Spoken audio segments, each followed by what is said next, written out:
Shabbat Shalom, family. Thank you for being here. The narrative is this, right? We all know the narrative that because of the events of October 7th, these things must happen, right? What we're seeing over there in the Middle East. And then Yahoo in his X account put this: as long as I am Prime Minister of Israel, this will not happen. Those who educate their children for terrorism, finance terrorism, and support terrorist families will not be able to rule Gaza after eliminating Hamas. So, if you guys have been following the Telegram, I've been talking about how this war, the ceasefire was never going to work.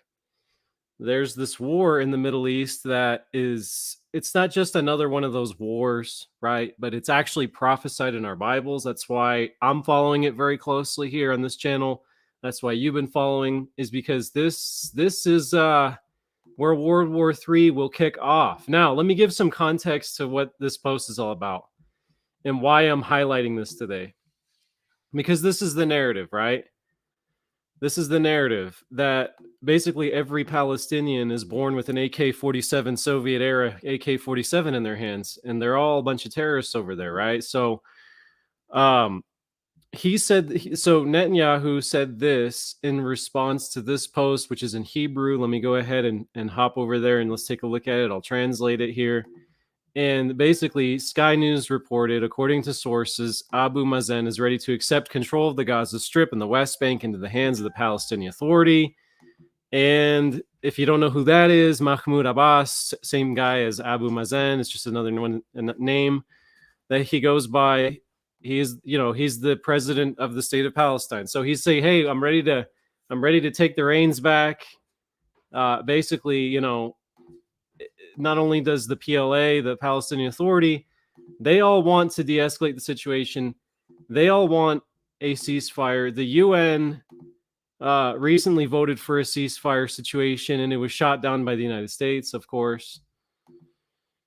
And so the war is going to continue, right? I think we all know this at this point. There's no end in sight, really.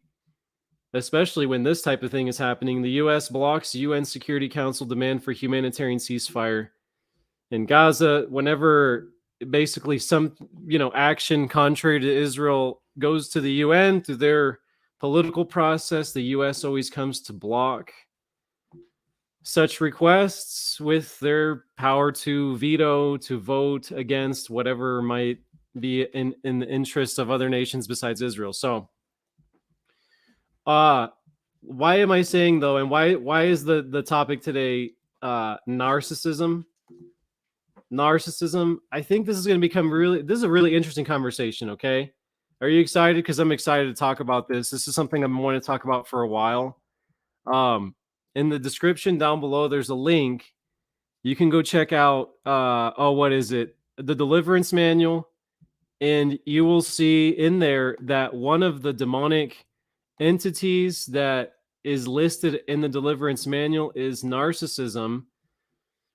And today I'm going to really focus on religious narcissism, which is a little bit different than just regular narcissism that's published in these different, psychiatry, psychology manuals. Religious narcissism is a little bit more interesting. We're going to look at some biblical case studies together, and we're going to look at, okay, why am I saying that this rhetoric here is a classic case of religious narcissism, right? Because again, let's just go back to it just for a moment, okay? And then I want to really get into the meat of what we're talking about today. Shabbat Shalom to everyone who's joining live here. I really want to get into the meat of what we're talking about. So since October 7th, about the UN official numbers just came out like 5 days ago, and it's 1.8 million Palestinians have been displaced. Okay, this is kind of what it looks like from Reuters. That was from Al Jazeera. This is from Reuters. You can kind of see all the different internally displaced people. They've had to flee for their lives from the bombing campaigns, right? And they're all kind of in the south now. And this is it's really hard to look at, obviously. It's really it's gut wrenching. I try not to spend too much time looking at all these images, graphic images. It's just not healthy for anyone's psyche to constantly be looking at pain and suffering and everything else. But this is a good view of just the population just moving, and 1.83 million people have been displaced from their homes. Israel's trying to squeeze these people into a place called Al Mawasai or Mawasi in the south, designating it as a safe place, but it's the size of what this article is saying. It's the size of Heathrow Airport. Pretty small little place to put all these people. So the death toll right now, 17,700. That's the death toll we're looking at in this current conflict that's raging in the Middle East. Very biblically significant, prophetically significant. And the Israeli death toll, on the other hand, has only been 1,147. They revised the death toll. It's about 1,147. These are the most recent numbers that I could find for you today. So this is from 9th December 2023. So again, we're looking at 17,700 Palestinians dead and about 1,100. So basically 17 times the amount of dead on the Palestinian side. And this is classic narcissism, okay? The fact that these bombing campaigns must continue, the fact that all these problems are developing. Now, before I and this is how they're justifying their actions, right? Before I define what I mean by narcissism and why this is so important for our spiritual health, for our spiritual lives, before I talk about exactly what narcissism is, just let's take a look at one thing real quick. And this is going to be, if I can find it, I kind of have things scattered all over my computer, but let's just look at what is Palestine, right? The state of Palestine real quick. More specifically though, we're not going to go through a whole history, right? Let's just look at their economy. So, we're talking about a very tiny place, right? A very tiny place on the map. Their exports are about 6 times more than their imports. Or, I'm sorry, their imports are about, and this is old numbers. This is the only numbers I could really find, 2011. But they're a country that is relying on other nations to, for importing 4.2 billion in imports, only 720 million in exports. And so they are a consumer society. They rely on the surrounding nations to feed and provide a lot of things for them. And so basically you have this open air prison society here that has a very weak GDP, very weak everything. Everything is very weak. And again, the narrative is that they have all this funding, they have all this, these people are just so brainwashed into being terrorists, and they could attack at any time, and oh my gosh, we got to eradicate Hamas, right? This is just the narrative, right? That's the narrative.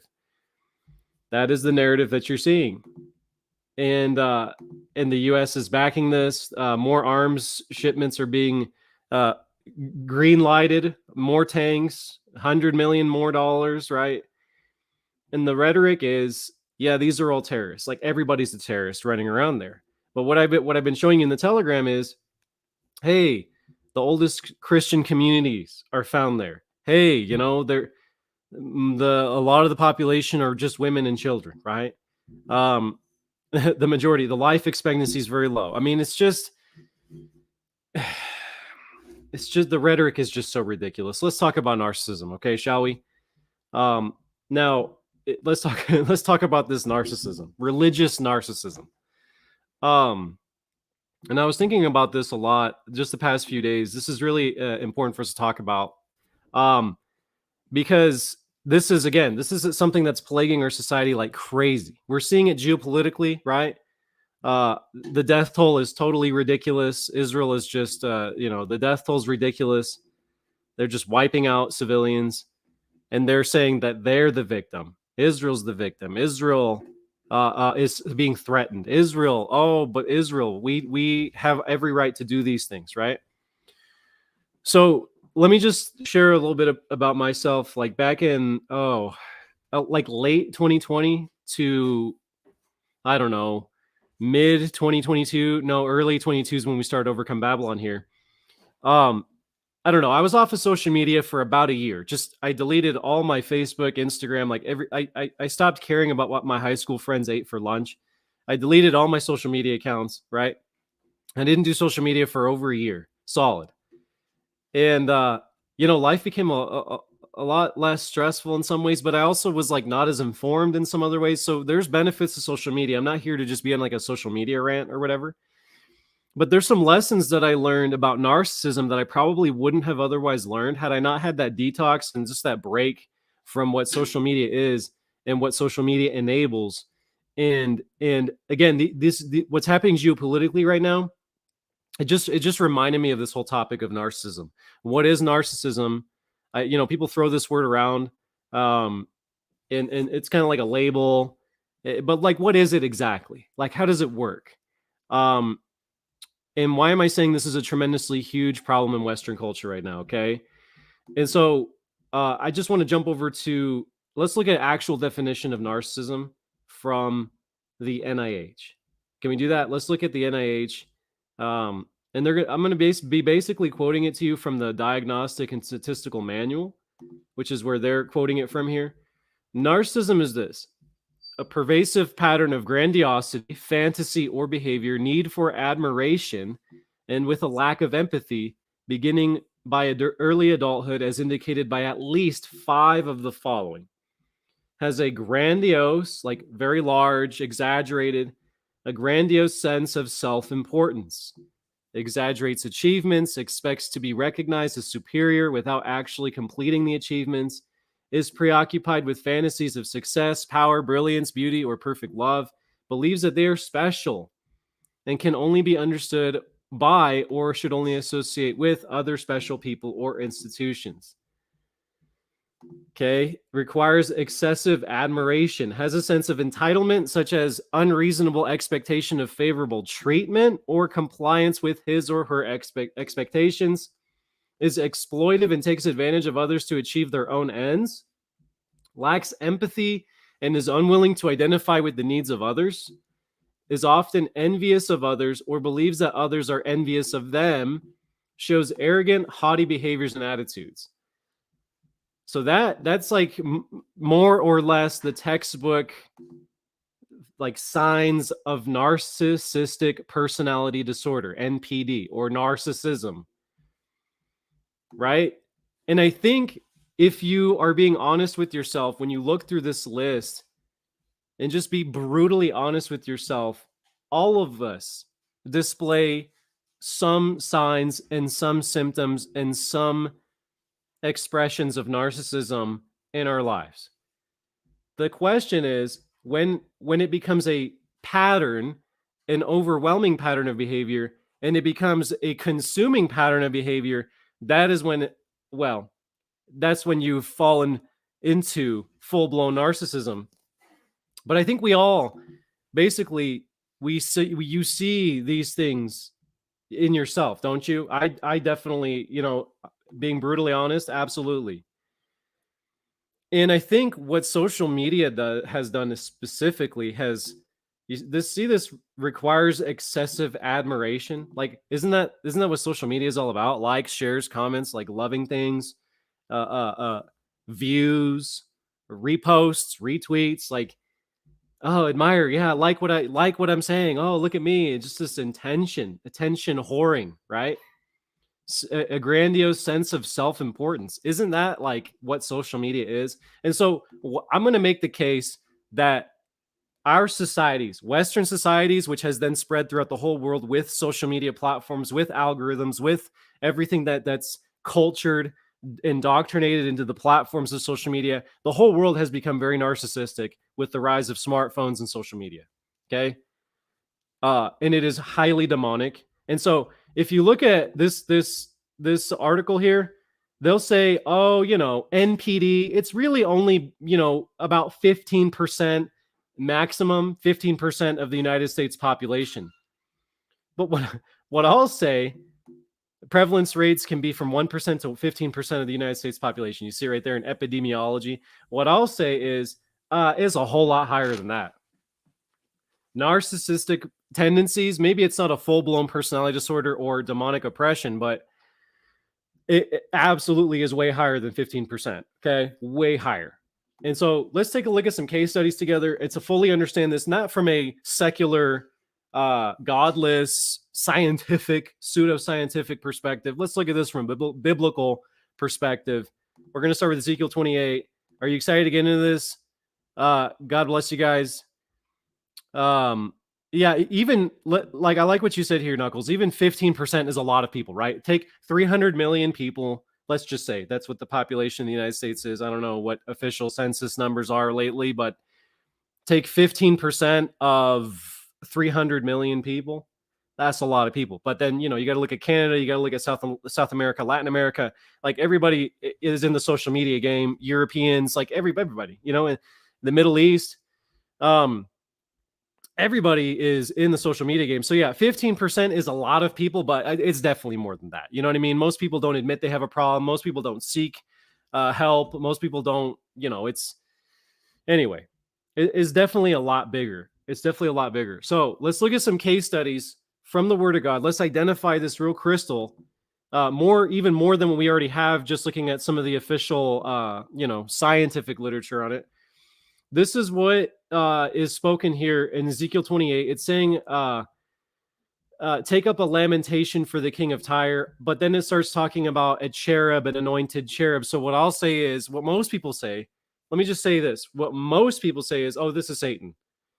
It doesn't say that though, right? So I'm not going to say things that the Bible doesn't explicitly say. This isn't the Satan, the Lucifer, the one guy, the main head, demonic fallen entity. It doesn't say that. It just says, Son of man, take up a lamentation for the king of Tyre and say to him, thus says Yehovah Elohim, you were the seal of perfection, full of wisdom and perfect in beauty. You were in Eden, the garden of God. Every precious stone was your covering, the sardius, topaz, and diamond, beryl, onyx, and jasper, sapphire, turquoise, and emerald with gold. The workmanship of your timbrels and pipes was prepared for you on the day you were created.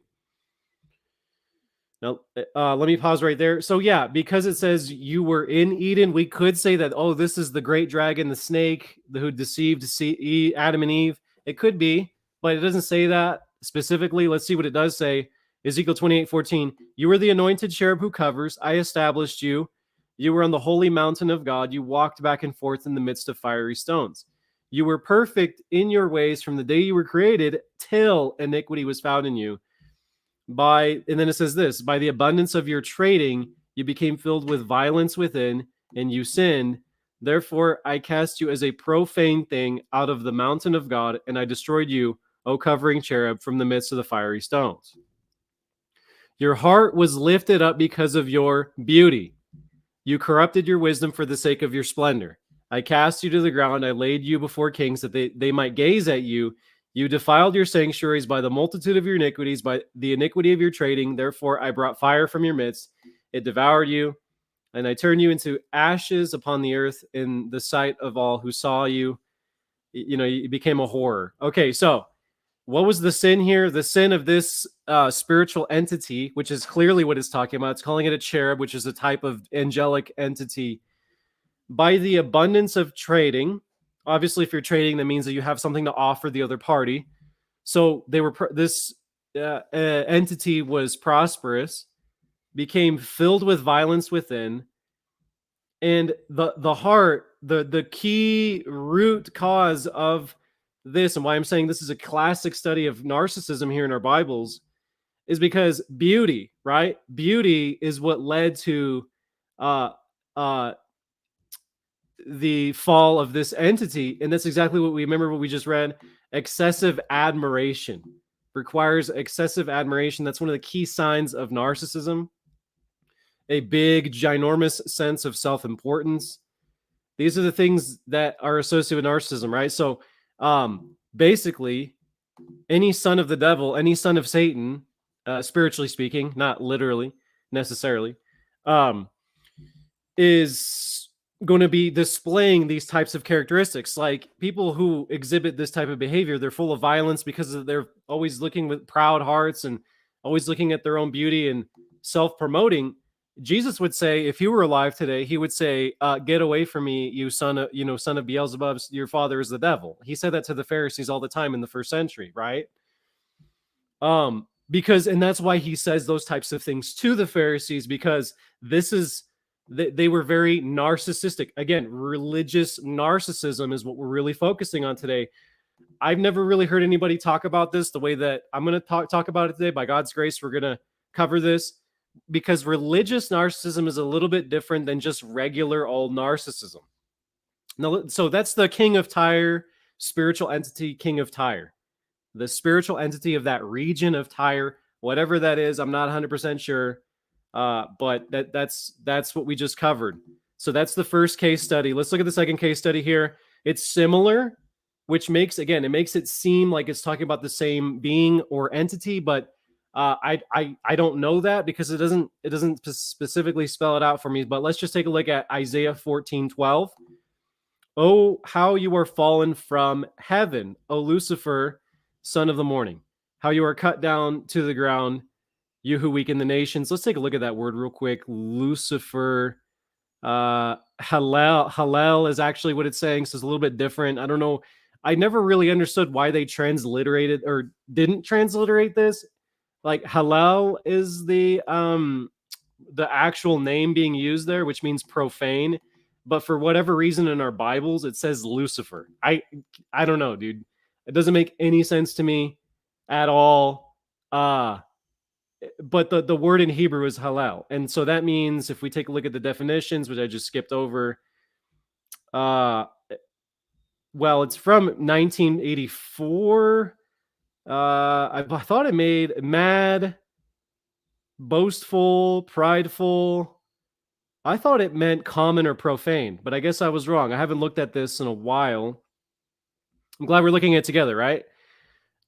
Boastful, so that's the root word halal, which is actually the word for clean or ceremonially clean in Arabic for foods, which is very, very ironic, isn't it? Halal,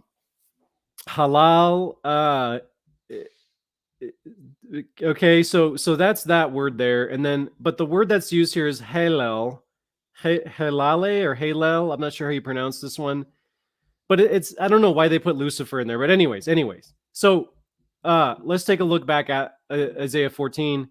So there's this praised, exalted, proud, boastful one. If you look at those two Hebrew words, halal and halal, how you are cut down to the ground, you who weaken the nations. For you said in your heart, I will ascend into heaven. I will exalt my throne above the stars of God. I will also sit on the mount of the congregation on the farthest sides of the north. I will ascend above the heights of the clouds. I will be like the Most High God. Yet you shall be brought down to Sheol, to the lowest depths of the pit. Those who see you will gaze at you and consider you, saying, is this the man who made the earth tremble and who shook kingdoms? Who made the world as a wilderness and destroyed its cities? Who did not open the house of his prisoners? All the kings of the nations, all of them sleep in glory, everyone in his own house. But you are cast out of your grave like an abominable branch, like the garment of those who are slain, thrust through with a sword, who go down to the stones of the pit like a corpse trodden underfoot. You will not be joined with them in burial, because you have destroyed your land and slain your people. The brood of evildoers shall never be named. Prepare slaughter for his children because of the iniquity of their fathers, lest they rise up and possess the land and fill the face of the world with cities. So it's saying that this particular entity made the world a wilderness. This does sound like it's the same great dragon, Satan, serpent of old that we see in the book of Revelation. It definitely does look like that. Although you can connect those dots, although the name of this thing is Hallel. Okay. But what is the sin here? You have said in your heart, again, sin begins in our thoughts and our minds. You got to take every thought captive. The thoughts of the wicked are an abomination to the Most High, is what it says in Proverbs. I will ascend into heaven. I will exalt my throne above the stars of God. I will also sit on the mountain of the congregation. So, again, going back to it, believes they are special, right? This is one of the signs of narcissism. Preoccupied with fantasies of success, power, brilliance, right? So there's this fantasy component. There's this envy of God and his greatness. This is narcissism, classic. And so Once we can learn to identify and recognize this, then we can understand how to avoid following in the sin of the devil, Satan. If you want to call him Lucifer, fine, even though that's not what it says in the Hebrew. King of Tyre, these spiritual entities, we can avoid this sin, this transgression. Now let's take a look at maybe a more tangible example. This is Herod in the book of Acts, chapter 12. This is our third case study. Now Herod had been very angry with the people of Tyre and Sidon, but they came to him with one accord, and having made Blastus, the king's personal aide, their friend, they asked for peace because their country was supplied with food by the king's country. So, on a set day, Herod, arrayed in a royal apparel, sat on his throne and gave an oration to them. That just means he gave a ceremonial or important speech, public speech, very important. And the people kept shouting, "The voice of a god and not a man." So apparently during this speech, he was elevating himself in a very, very huge way. Like, it wasn't just a regular speech. Like, why would they be saying, "Oh, this guy's a god, not a man"? Obviously, he's elevating himself, right? Narcissistically elevating himself. Um,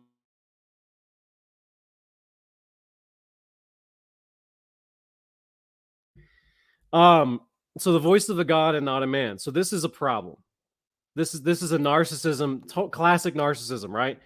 Then immediately the angel of the Lord struck him because he did not give glory to God. He was eaten by worms and died. This is one of the most graphic pictures of death in the New Testament and probably the whole Bible.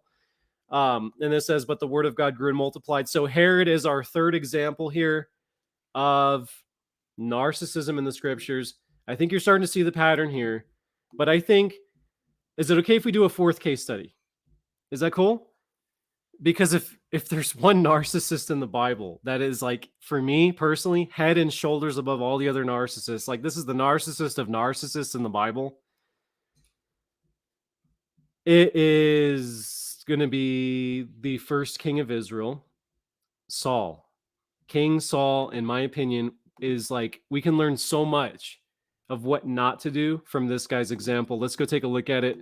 1 Samuel 18, verse 7. "And the women answered one another as they played and said, Saul hath slain his thousands, and David his 10,000s. And Saul was very angry," or wroth, "and the saying displeased him. And he said, They have ascribed unto David 10,000s, and to me they have ascribed but thousands. And what can he have more but the kingdom?" And Saul eyed David from that day forward. Now, let me get out of King James, because King James is just a horrible translation for me personally. Although they've done a good job in certain ways, I just don't want to read the vernacular of it. So let's take a look at this. 1 Samuel 18:10. "And it happened on the next day that the distressing spirit, a demonic spirit from God, came upon Saul, and he prophesied." Oh, wait. Yeah. A demonic spirit came upon Saul, and it says he prophesied inside the house. It's probably talking about David. And so David played the music with his hand at other times, but there was a spear in Saul's hand, and Saul cast the spear, for he said, "I will pin David to the wall," but David escaped his presence twice. Now Saul was afraid of David because the Lord Jehovah was with him, but had departed from Saul. Therefore Saul removed him from his presence and made him captain over 1,000. He went out and came in before the people. But the main thing here is that Saul eyed David from that day forward. We know how the story ends. Saul eventually wants to kill David on more than one occasion. David is fleeing for his life. He goes to his particular place where he eats showbread. This is talked about in the New Testament when Yeshua's disciples are accused of eating grain heads on the Sabbath, and the Pharisees are accusing them, and Yeshua is like, even David ate showbread. Haven't you read Samuel?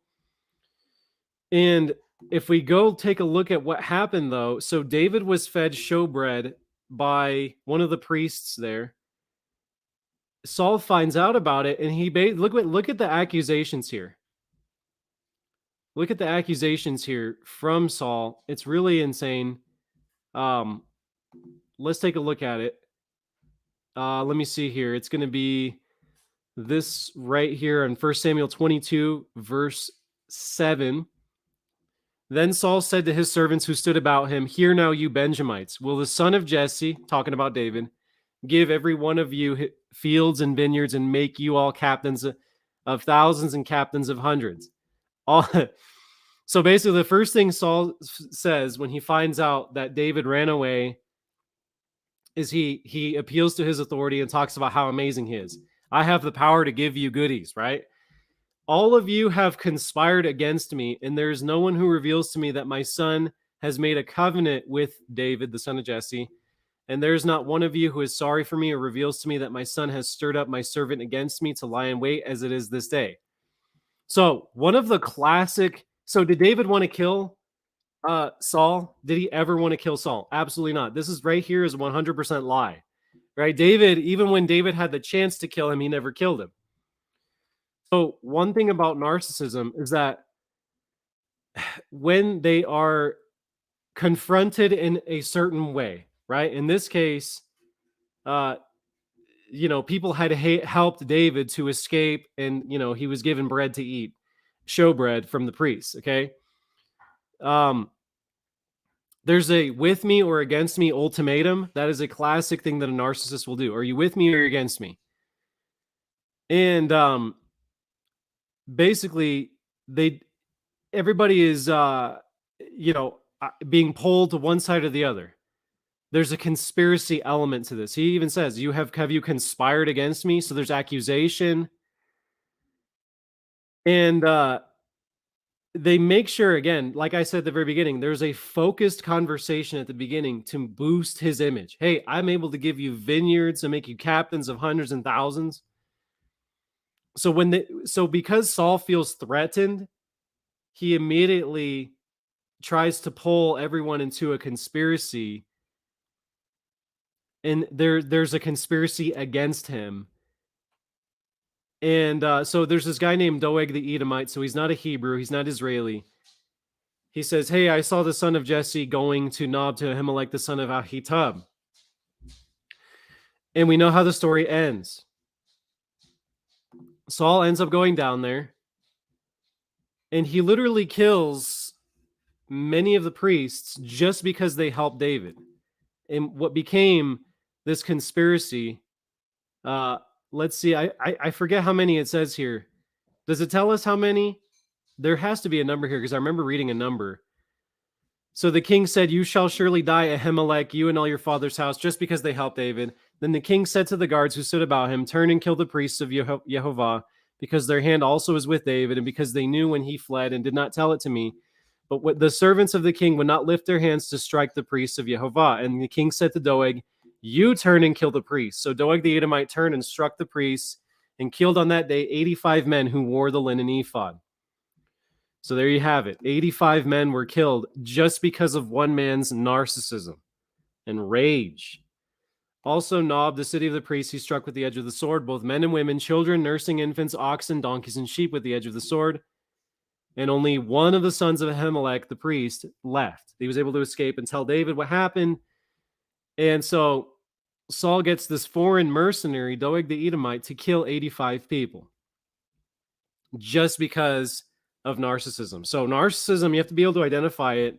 It can really be dangerous, right? If people in your everyday life, they could be very, very dangerous, very, very tricky to deal with, very hostile, because they feel no shame when they lie. Like, there's a reason that Saul was able to execute 85 men. It's because they lie and they feel no shame. They lie, and in their mind, they've already played a script and they've justified everything on the other side of the lie. It's like a natural thing. He just lied. He's like, "David's out to get me. He's out to kill me. This is a conspiracy. What's going on here?" Doeg tells him, "Oh, by the way, the priests helped him out. Okay, I'm going to go kill 85 of them."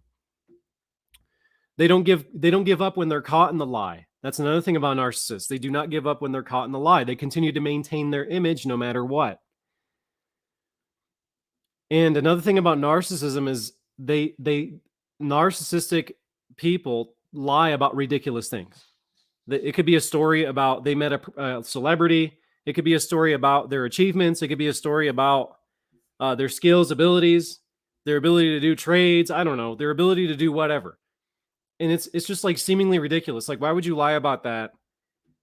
But the conversation is always boosting the image, boosting the ego, because they require excessive admiration. If they don't get it, they feel threatened. They need to be accepted and admired at all costs, including at the expense of the truth. Now, as I've said this, you should have tied it into what's been going on in the Middle East, right? Because the establishment over there, the Anglo-Zionist establishment, is constantly promoting this image that there's a terrorist underneath every single rock in Gaza. There's a terrorist underneath every rock, right? And yeah, things are getting heated. And Hezbollah and Lebanon, everybody's shooting rockets. Everybody's, it's all crazy. It's all out of control. But, again, let's just take a look at the statistics. Let's let the statistics speak for themselves.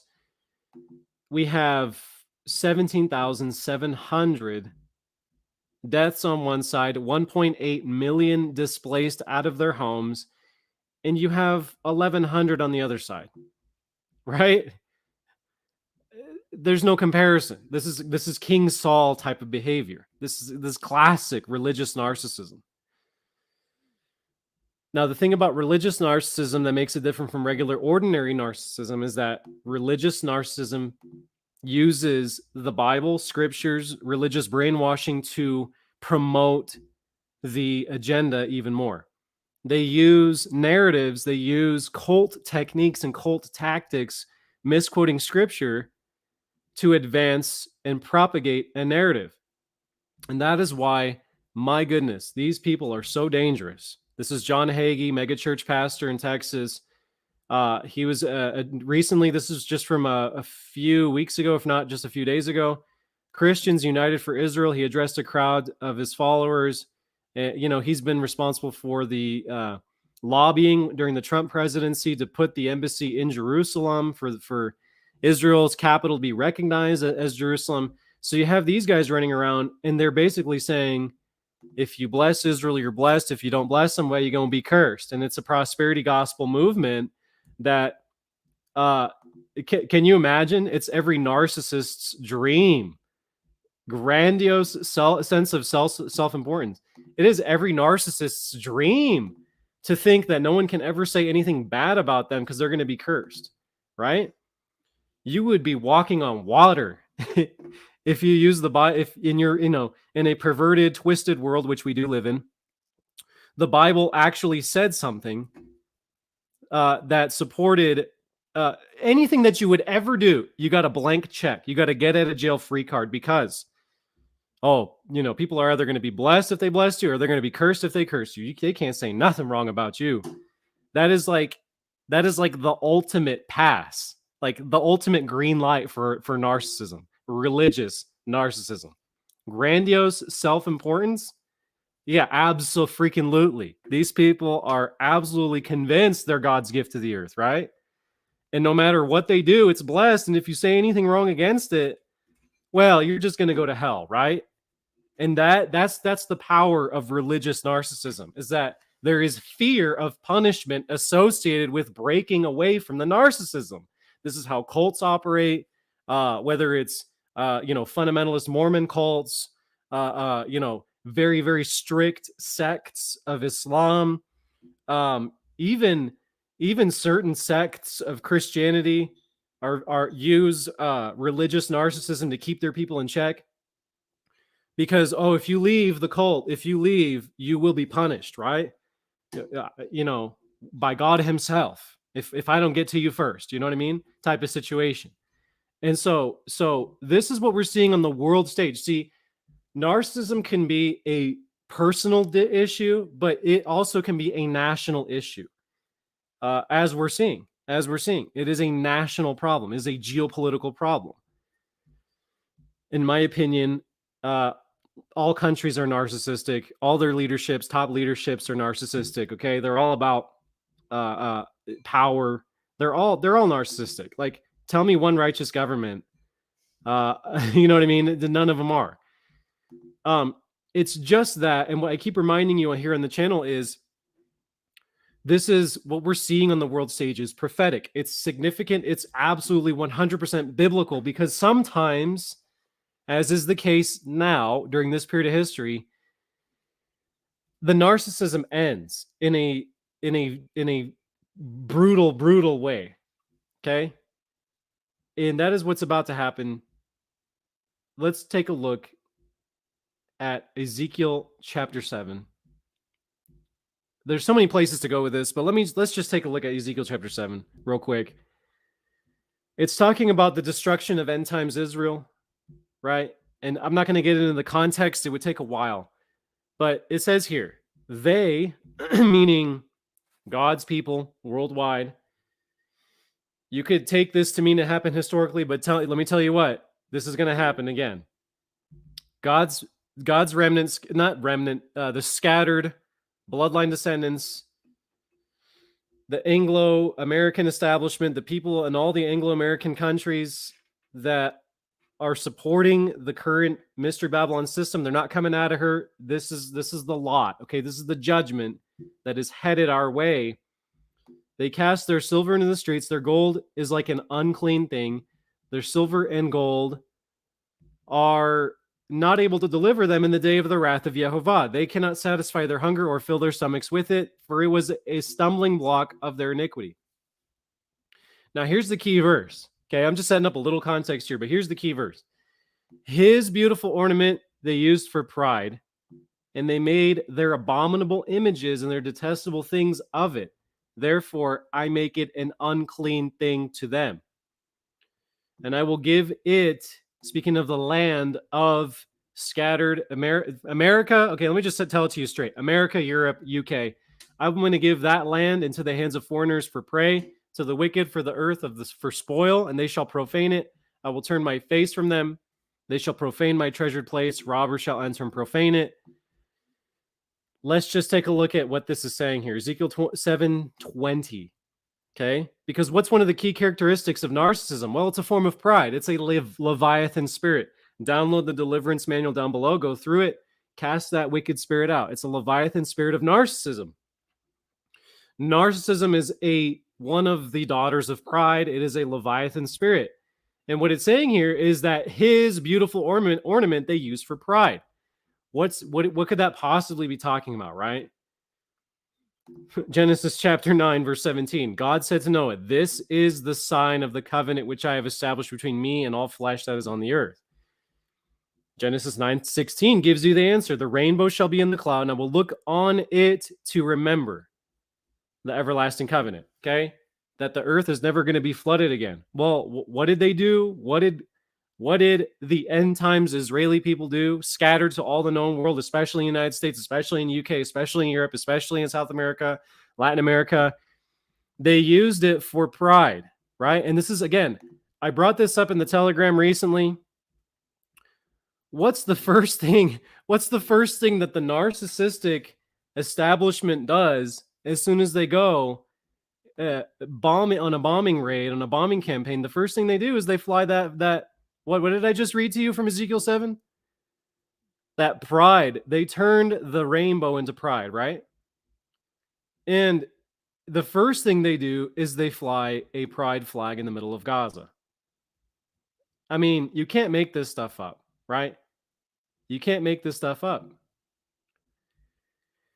I just read to you what's going to happen because of this. It's specifically laid out here. It specifically says it right here. His beautiful ornament they used for pride. Read all of Ezekiel 7, and you're going to understand what happens to the narcissistic West and their allies when they just don't give a damn anymore about the Most High God. They don't care at all about God. They have no care in the world for the Torah. They have absolutely no care for anything that's written in the Word of God.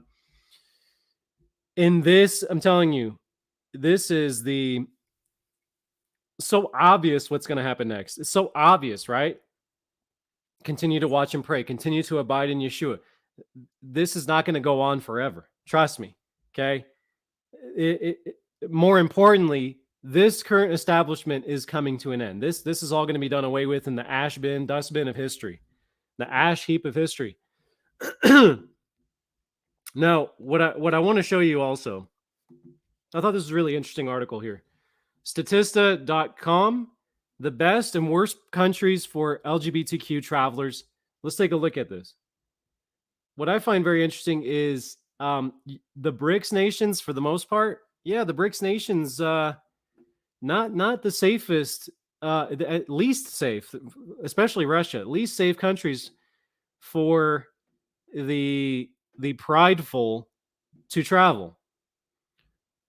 And so pay attention to these types of maps, these types of images, because it shows you where doom is headed, where wrath is appointed. This image is very powerful. They use a lot of data. They look at the laws, they look at all the restrictions, obviously in Africa and different types of Middle Eastern countries, Saudi Arabia being the absolute least. They kill gays, right? Literally, they'll put them to death. You look at a map like this and you'll understand, oh, okay, wow. Pride goes before the fall. Where is the pride in the world? And it's like a heat map for God's wrath, right? God's wrath is going to be a little bit hotter over here in Canada, North America. God's wrath is going to be really hot in Australia. God's wrath is going to be really hot right there. I don't know. What is Israel on this map? Yeah. Israel's actually a light green. God's wrath is going to be really hot wherever you see that green, that teal, that bluish green. This is like a heat map for God's wrath right here. This is a heat map. Shows you where that fire and brimstone's coming down. Okay. Again, not my words. It's I'm all about, grace, peace, love, mercy. It's not I'm just showing you what the Bible says, right? That he's going to turn his face from all these different countries. The land is full of bloody crimes. The cities are full of violence. He's going to bring the worst of the nations to take possession of the houses of these people. I will put an end to the pride of the strong, and their holy places shall be profane. When anguish comes, they will seek peace, but there shall be none, okay? It's not my word. It's not my Bible. I'm just a proclaimer. I'm a watchman, because it says, hey, disaster comes upon disaster. And this whole establishment ain't going to last much longer, my brothers and sisters. It's just not. We're living on borrowed time. I thought this was all going to go down back in September. I was wrong about that. Depending on where you live, it definitely went down, right? If you're a citizen of Palestine, if you're in Gaza, it definitely hit the fan for you. I'm just saying, I thought America's days were over back in September. So we're living on borrowed time. We're living on borrowed time. Let's continue to take advantage of this time. So I want to make a quick announcement. I was going to make this at the beginning, but I just figured I'd wait for the perfect time, which is right now. I'm going to start going live more often. Okay. The busy season in my life has now kind of come to an end. I'm going to start going live more often. But I'm not going to be going live here. I want to go live on Rumble more. I will be live on YouTube still, but I want to go live on Rumble more. There's a lot that needs to be said that I can't say here, right? For obvious reasons. And so YouTube is going to become a little bit more of a evangelistic platform, and then Rumble and everything else is going to be like you want to go deep. You want to just dig deep and get the nitty gritty, completely unfiltered truth. That's where you're going to find it. So I'll make more announcements about that this coming week as I get kind of settled in. I tried streaming to Rumble today. It wasn't working. So again, I'm just trying to figure out Rumble, but please understand that I'm going to step up my efforts to continue to reach, educate, inspire, motivate, and encourage you to continue to hold the line until the very end. Our days are extremely, extremely numbered as far as the current status quo. And so you have my word that I'm not going to back down, never going to surrender, never going to give in, never going to give up in this fight for truth. Remember, my voice, your voice, our voices are weapons in the spiritual warfare. We're not fighting flesh and blood. We're fighting principalities and powers. And we can still have victories. Although I've said it before and I'll say it again, the window of opportunity is closing. Read Ezekiel chapter 7. You're going to understand where I'm coming from. Read Ezekiel chapter 6. You're going to understand where I'm coming from. Read different parts of Ezekiel. Isaiah, read different parts of Zechariah, Revelation, you're going to understand that we're really, really close, right? I think I've laid that out here in the channel. So God bless you guys. We're living on borrowed time, and there's so many things I want to cover regularly every week. There's so much stuff that I think was missed this week, on not only on my Telegram, but the Telegram and YouTube channels of other people that I look at. People, there's just so much information that's being missed. And quite frankly, I don't really know who to follow these days for any biblical analysis, because people are either unabashedly pro-Zionist, and they don't see what's really going on, or they just don't understand who the lost tribes are. They don't understand who Israel is in the end times. Like, they don't understand the 70 weeks of Daniel. So I don't even know who to follow for like end time stuff for the most part. And so I think that's where we can continue to play a powerful role here.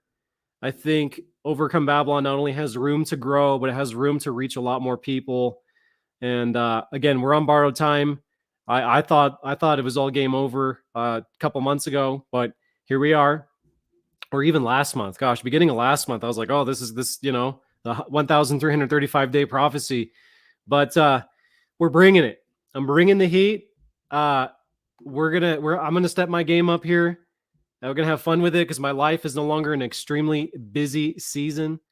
And so, anyways, I'm just checking comments, guys. So anything, I know, like, okay, Knuckles, at the very beginning, I just saw it for a split moment. And you're like, hey, did you get my email? So anybody who's wondering about emails, I haven't checked emails for like a few weeks. Okay. I just haven't had any time. So there's a humongous backlog of emails. I do apologize. It's just the way it is, man. My life is just not predictable in a lot of ways. It was not streamlined until just this last week. I got a lot of things finished up around here, projects that had been lingering for a few years. I'm in a good place now. So I will be getting 2 emails, but I haven't looked at anything. I've dropped the ball on several people the past month. Several people. And so yeah, I'm just looking through comments, guys. Just looking through comments. Where does the map come from that I showed? I'm assuming you're referring to the Statista map or Statista. Let me drop a link in the chat here for you to go check that out, so you can know where the friendliest places to travel are if you're prideful. Okay. Goodness gracious. Yeah. Actually, that's a good point. It's a prophetic map, isn't it? It's a prophetic map. That's one way of saying it, isn't it?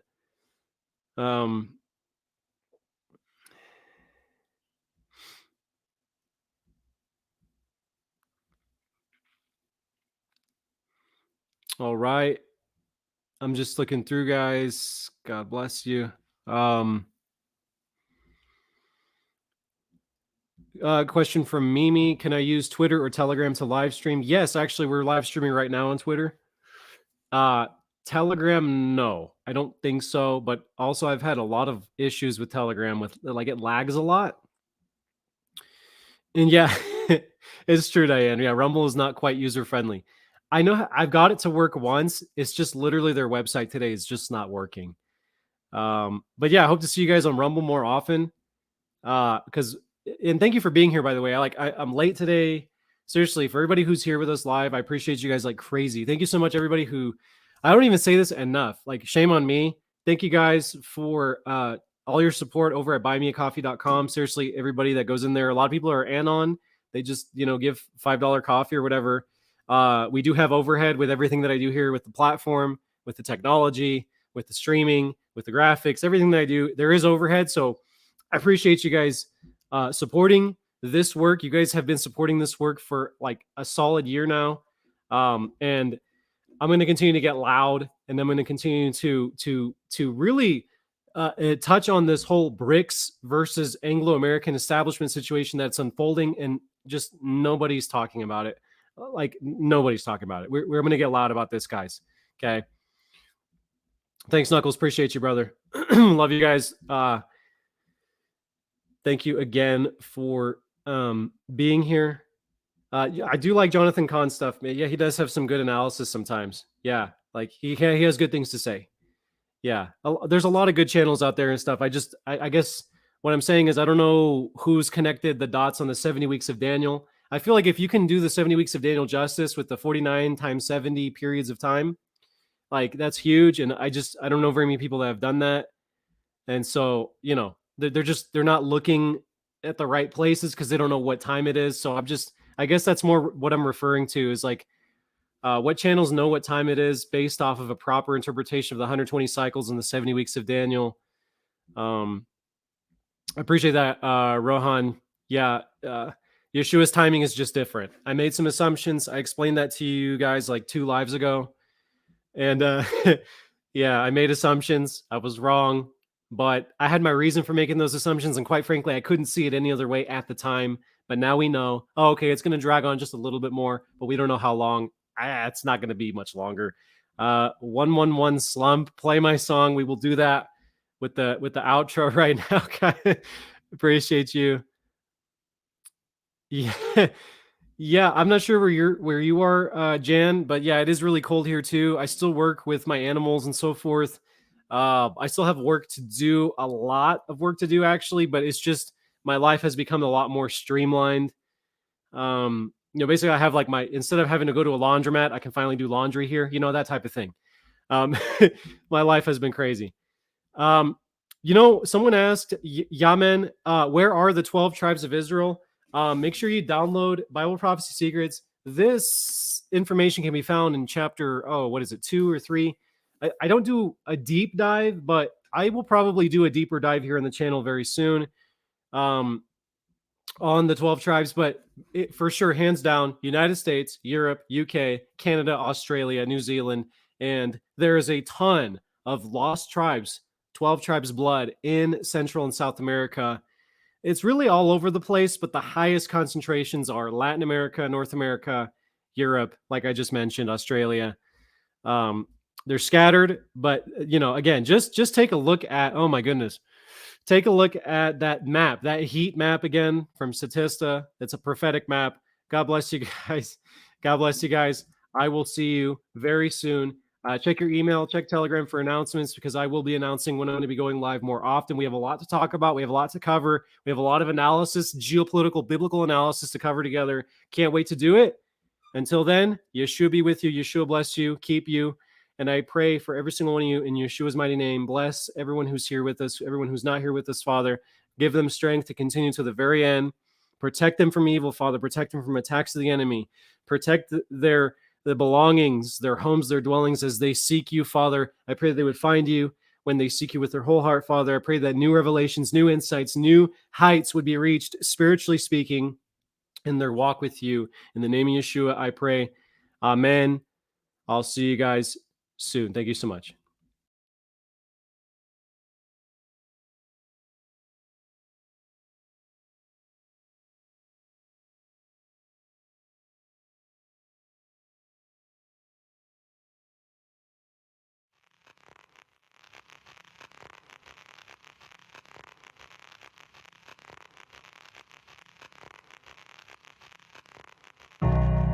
So here I am, broken open, emptied of myself, of my regrets.